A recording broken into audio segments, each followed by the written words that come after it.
On va t'amener une boîte de film pour ta cigarette. Tu veux que je t'en donne? Non, non. Vous prenez pas autant soin de moi, hein? Hein? Bah si, je l'ai demandé en premier. Qui?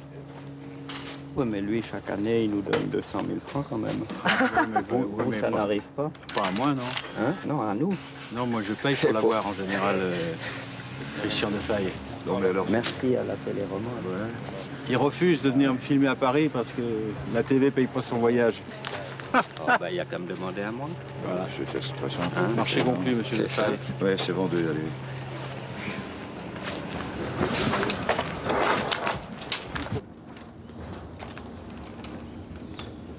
Mais ça, vous pouvez les tenir, celle-là, parce que, à mon avis, ce sera les seules images, bien dommage d'ailleurs, de tout le film. Il y avait des scènes incroyables. Si on avait pu filer, avoir une caméra, tout.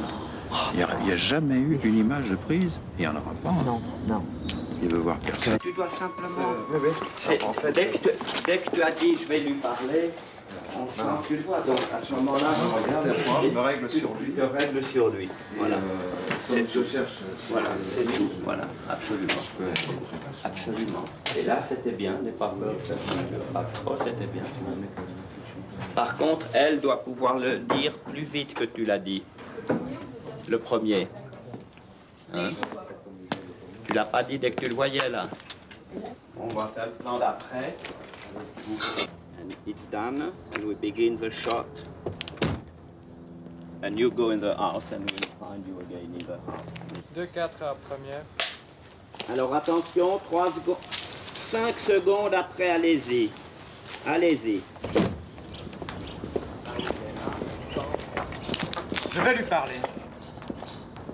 Qu'est-ce que je fais? Qu'est-ce que je fais? Viens la nature. Pareil.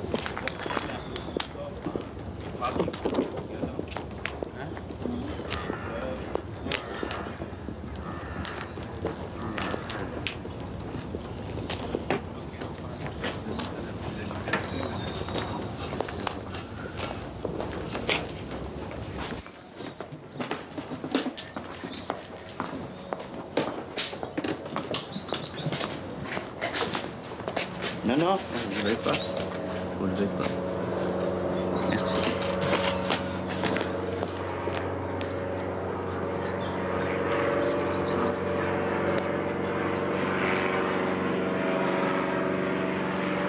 Le journal du dimanche, mais c'est plus que la lune de miel, quoi. C'est le mariage d'amour, c'est les vacances ensemble. Je serai votre instrument si vous êtes mon Karajan.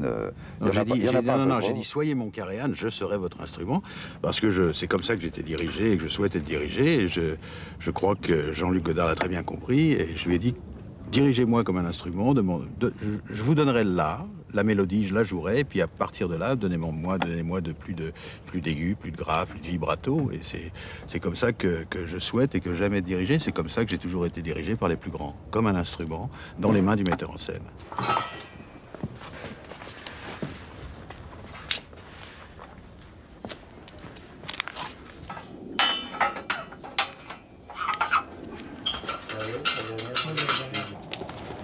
Bon, alors il faudrait tout ramener. Tirons la moto. Alors c'est vraiment un Karajan? Ah, c'est un grand directeur d'acteur, oui. C'est avant tout un grand auteur, et c'est un écrivain, comme je l'ai déclaré. C'est plus un écrivain qu'un cinéaste, et je crois qu'il se sert de sa caméra, c'est pour ça qu'il a une écriture cinématographique certaine, il sert de sa caméra comme d'un stylo, mais moins bien que de son stylo. Moi, je trouve que les dialogues du film, comme dans tous ses films, sont tout à fait particuliers, lui ressemblent bien, et sont absolument excellents. Voilà. Je crois que c'est un auteur, et comme j'expliquais, c'est un auteur qui... Il attend toujours le dernier moment pour vous dire ce qu'il souhaite, ce qu'il veut, parce qu'il fait des rayures, il fait des ratures sur son brouillon. Et évidemment, quand on tourne avec une caméra, on ne peut pas faire de brouillon, c'est direct. Et là, dans le fond, jusqu'au dernier moment, il fait des ratures et il recommence, et il change constamment, il se renouvelle, et il demande à l'acteur d'être totalement caméléon et de se renouveler sans instant. Et c'est ça qui est intéressant, qui est passionnant. Tout de moins, c'est nouveau. Un pas. Voilà, merci beaucoup. Tiens, tu peux baisser la vitre de Mitiana pour bien me voir. Voilà. Donc moi, je te fais signe Oui, pour démarrer et partir. ok. Et moi aussi. Après.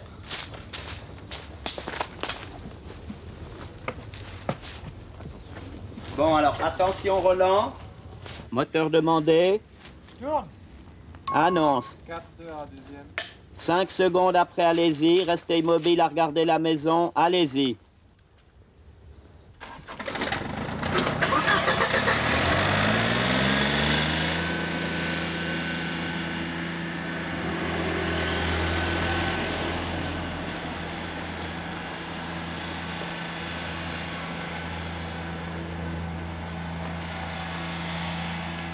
Voilà, très bonne, Lily.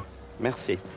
En quoi il vous déstabilise, il vous surprend et il vous irrite? Parce qu'un rapport acteur-metteur en scène, Non, je m'imagine qu'avec Visconti, qu'avec Clément, il y avait bien des moments de tension, sinon on ne fait pas du travail constructif. Oui, mais il n'y a pas de déstabilisation de sa part en ce qui me concerne.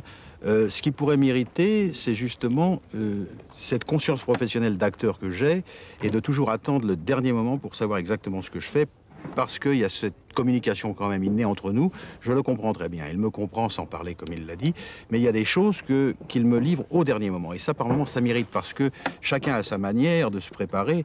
Bon, enfin... moi, comme certains autres, nous devons penser avant à ce que nous avons à faire. Nous devons faire un espèce de schéma dans notre tête. Et avec lui, il n'y a pas possibilité de répéter en soi, il n'y a pas possibilité de schéma, puisqu'au dernier moment, il est capable de faire contrairement... tout à fait machine arrière. Et ça, c'est une chose qui, moi, ne me déstabilise pas, qui est demande un travail tout à fait particulier, mais qui, par moments, m'irrite parce que j'aime savoir avant, pour penser avant à ce que je vais faire. Et là, j'ai pas le temps de penser, parce que j'ai pas le temps de savoir. Si on veut voler quelque chose en vous, il ne faut pas vous laisser le temps de vous armer. C'est peut-être bon, sa méthode. Est-ce que vous pensez Oui, mais qu'il y a quand encore même des sur choses il y à a quand voler? même une base, il y a quand même un dialogue de base, il y a quand même une scène, il y a quand même un personnage, il y a quand même un soupçon de synopsis. Hein. Oui. Quand je dis un soupçon, c'est parce qu'il ne se livre pas, il ne livre jamais son histoire, il ne livre pas son film. Je le soupçonne d'ailleurs de faire son film réellement, un peu comme Clément, c'est-à-dire au montage. Je crois qu'il a tout son film dans sa tête, il a ses personnages, il a son histoire, il a son liant. Et je pense personnellement que c'est au montage, une fois qu'il aura tous ces éléments, qu'il fera réellement son film tel qu'il le conçoit et tel qu'il l'a dans sa tête, qu'il l'a dans son esprit, je crois qu'il l'a dans son cœur et dans son ventre. Dans ses tripes, quoi.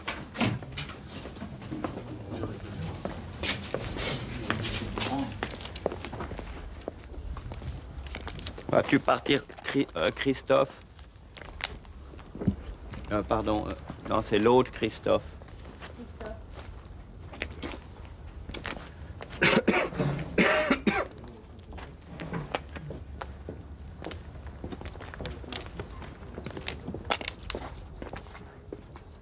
Tu partiras d'ici.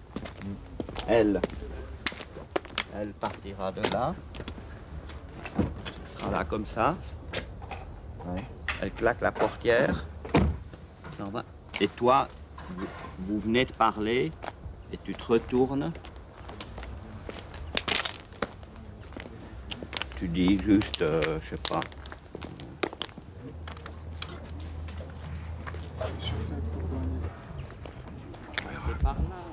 Alors vous n'allez pas voir les roches? Rien. Autrement dit, vous travaillez vraiment sans filet, là?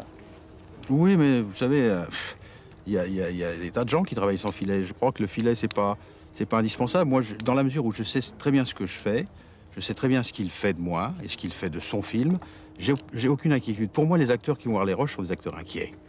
Moi, à chaque fois que je vais voir des roches, c'est parce que j'ai une petite inquiétude. Je me tiens, comment est-ce que c'est, comment ceci, comment le costume, comment la scène, comment le dialogue, comment... Là, je suis pas inquiet du tout. Je sais exactement ce que je fais. Ce que je ne sais pas, c'est ce qu'il va en faire. Mais moi, je sais ce que je fais. Et je fais ce qu'il me demande, je fais ce qu'il souhaite. J'essaie de me rapprocher le plus maximum de ce qu'il désire. Et lorsque je vous dis je ne sais pas ce qu'il en fera, c'est parce qu'après, il a lui le secret, il a lui la dernière touche, c'est le montage, je ne sais pas ce qu'il en fera. Oui, mais alors ce qui risque d'être intéressant, c'est que lui, au montage, risque d'être beaucoup plus surpris que vous ne le serez dans la salle de projection en visionnant le film terminé, non? Ça va être amusant, ça. Je ne crois pas ça. Je pense que c'est moi qui serai peut-être plus surpris en voyant le film à la fin, une fois sorti. Mais c'est pas un problème parce qu'il aura fait le film qu'il a souhaité. Il aura fait le film qu'il aura voulu faire.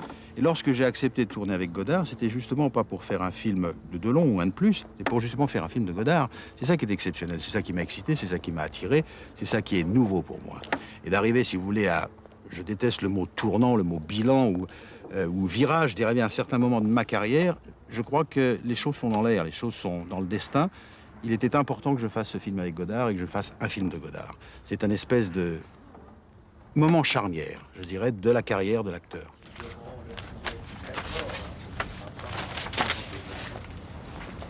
Ah, il a un Gravelines On répète en entier. C'est pas là, ça. On répète en entier, je veux dire à Domitiana ce qu'elle fait au départ. Hubert, donc vous faites votre mouvement ici. Après, simplement, vous passez devant nous, vous dépassez la caméra et puis vous occupez plus de nous. Je le dis où, moi, monsieur Duborgel? Monsieur Duborgel, vous le dites quand vous êtes là-dessous pour que ça résonne.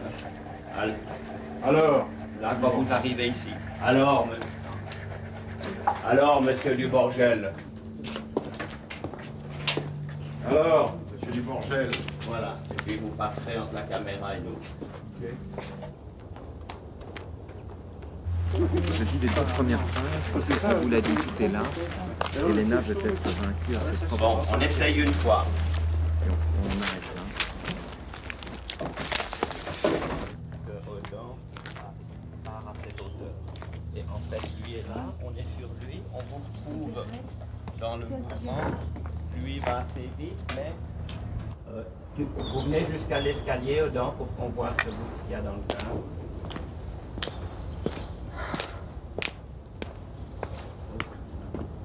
Ok, merci. Attention. Pour l'un et l'autre, c'est un formidable coup médiatique, ça, indépendamment de toute autre chose. Hein. C'est vrai que la rencontre... C'est pas pour ça que c'était fait. Hein. Mais ça serait une bonne raison.